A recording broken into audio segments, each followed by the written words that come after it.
పళ్ళు నాలుక ఈ రెండు కలిసి సహజీవనం చేస్తుంటాయి, నోట్లో ఎప్పుడూ కలిసే ఉంటాయి. ఒకానొక నాడు నాలుక పళ్ళని అడిగింది, నేను రుచి ఒకటే చూస్తాను, కానీ నిజానికి కఠినమైన పదార్థాలని పెడితే నేను రుచి చెప్పలేను.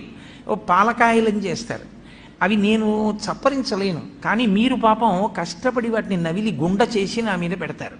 నేను చక్కగా ఇంత రుచిగా ఉందని దాని రుచి చూసి లోపలికి తోస్తూ ఉంటాను. ఇలా ఎన్ని పెట్టారో నవిలి మీరు.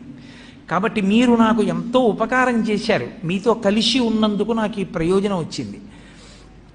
మీకు నేను ఏదైనా ఉపకారం చేద్దాం అనుకుంటున్నాను.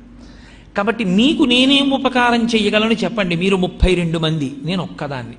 32 మంది కలిసి నాకు ఒకదానికే ఉపకారం చేస్తున్నారు ఇన్నాళ్ళ నుంచి. నేను ఒక్కదాన్ని మీ 32 మందికి కూడా ఏదైనా ఉపకారం చేస్తాను, ఏం చెయ్యమంటారని అడిగితే పళ్ళు అన్నాయి, మాకు నువ్వు చెయ్యగలిగిన ఉపకారం ఒకటే, మేము